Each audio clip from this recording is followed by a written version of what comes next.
हरे कृष्णा। सारे हरि भक्तों को मेरा प्रणाम। आज हम एक ऐसे हरि भक्त की कथा सुनते हैं जिसकी रक्षा स्वयं सुदर्शन चक्र करता है और भगवान विष्णु उनके अधीन है। आज हम राजा अम्बरीश की कथा सुनते हैं।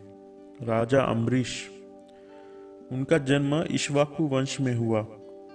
वे भगीरथ के प्रपौत्र, वैवस्वत मनु के पौत्र और नाभाग जी के पुत्र थे। कहा जाता है ना, किसी भी बच्चे के आचार विचार और उसके संस्कारों में माता पिता का सबसे बड़ा योगदान रहता है।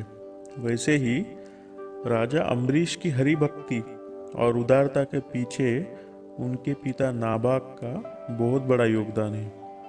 पहले हम नाभाग जी के बारे में थोड़ा सा जानते हैं, जिससे हमें अम्बरीश राजा के बारे में जानने में आसानी हो।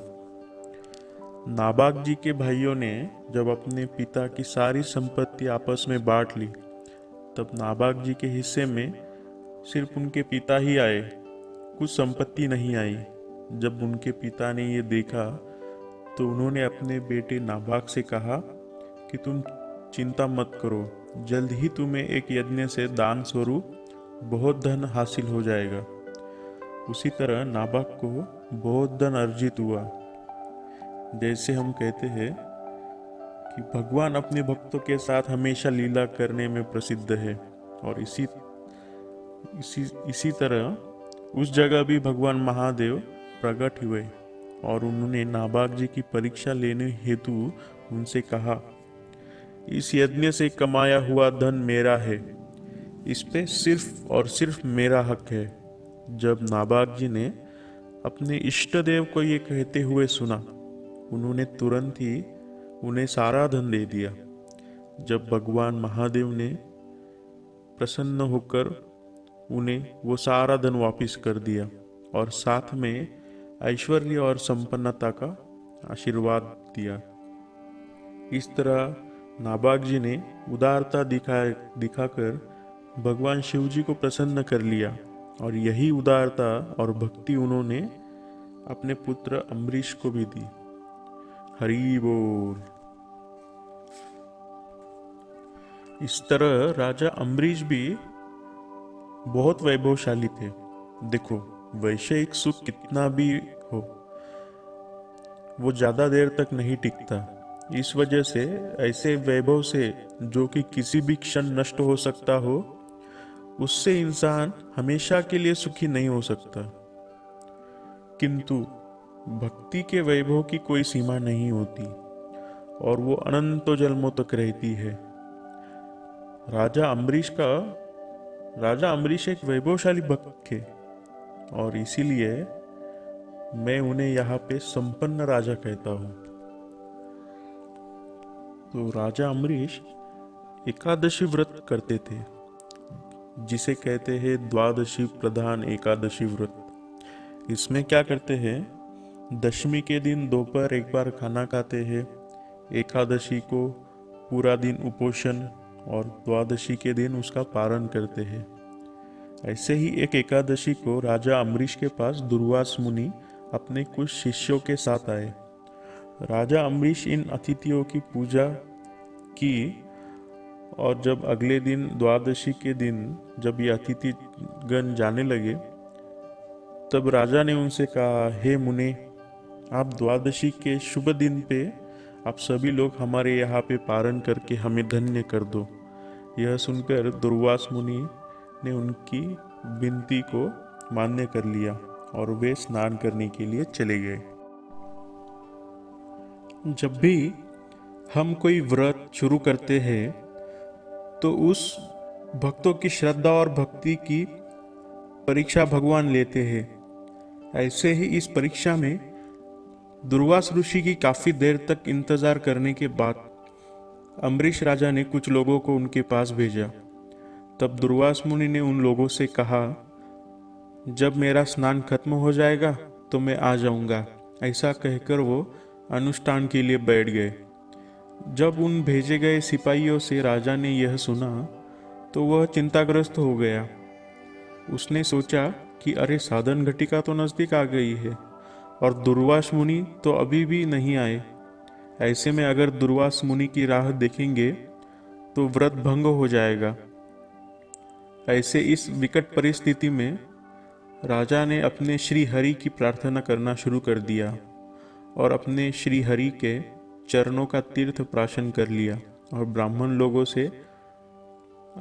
लोगों को भोजन के लिए बिठाया। इतने में वहां पे दुर्वास मुनि आए। उन्हें देखकर अम्बरीश राजा ने उन्हें वंदन किया और उन्हें भोजन को बैठने के लिए विनती की। उन ब्राह्मण लोगों को भोजन करते देख दुर्वास मुनि बहुत गुस्सा हो गए। उन्होंने राजा से कहा, हे राजन, तुम बहुत ही उन्मत्त हो गए हो। हम अतिथियों को छोड़कर तुमने व्रत का पालन कर लिया। इस पाप की वजह से तुम इस जन्म में मुक्त नहीं हो सकते। तुम्हें और 10 गर्भवास भोगने पड़ेंगे, ऐसा उन्होंने शाप दे दिया। और उन्होंने अपनी जटा से एक कृत्या नामक राक्षसी पैदा कर दी। दुर्वास मुनि के इच्छा अनुसार वह कृत्या नामक राक्षसी अम्बरीश राजा को मारने के लिए उसके पीछे भागने लगी, किंतु अम्बरीश राजा जरा भी नहीं डरे। उल्टा उन्होंने अपने स्वामी भगवान विष्णु का ध्यान करना चालू कर दिया। तब भक्त रमन विष्णु ने क्षण का भी विलंब न करते हुए सुदर्शन को भेजकर उस कृत्या का अंत कर दिया और इस प्रकार अम्बरीश राजा का रक्षण किया। जब दुर्वास मुनि ने यह देखा तो वो डर गए और भागने लगे। तब सुदर्शन उनके पीछे भागने लगा। तब अम्बरीश राजा ने भगवान विष्णु का ध्यान करना चालू कर दिया। उन्होंने कहा, हे भगवान, दुर्वास मुनि का शाप कभी भी व्यर्थ नहीं होगा। तो क्या मैंने आज तक एकादशी का व्रत करके जो पुण्य कमाया है वह सारा व्यर्थ हो जाएगा? इतना करके भी मेरे नसीब में मुझे कुछ भी नहीं मिला। हे मेरे प्यारे भगवान, मुझे इस संकट से बचा लो और मुझे तुम्हारे चरणों में हमेशा के लिए स्थान दे दो। तब भगवान विष्णु अम्बरीश राजा पर प्रसन्न होकर भगवान विष्णु ने उनसे कहा, हे राजन, तुम निर्भय रहना। तुम मेरे भक्त हो। तुमने हमेशा मेरी सेवा की है और इसके फलस्वरूप तुम्हारे लिए मैं वह सारे गर्भवास भोगूंगा। दूसरी तरफ सुदर्शन से बचने के लिए दुर्वास मुनि इधर उधर घूमने लगे, परंतु वो किधर भी जाए सुदर्शन उनके पीछे आता रहा।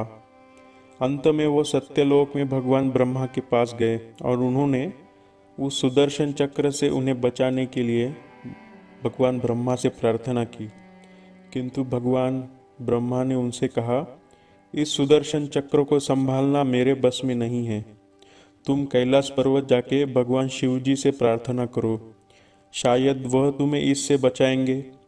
ऐसा कहकर दुर्वास मुनि भगवान श्री शंकर के पास चले गए।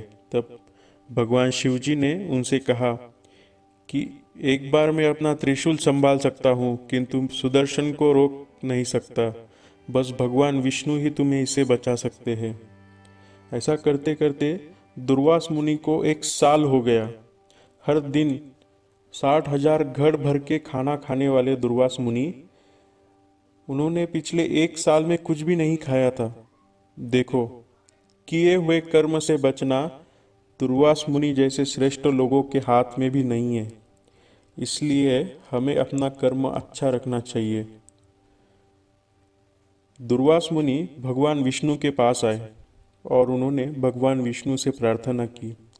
तब भगवान विष्णु ने उनसे कहा, मेरे भक्तों के प्रति अपराध करने की वजह से यह सुदर्शन चक्र तुम्हारे पीछे लगा है।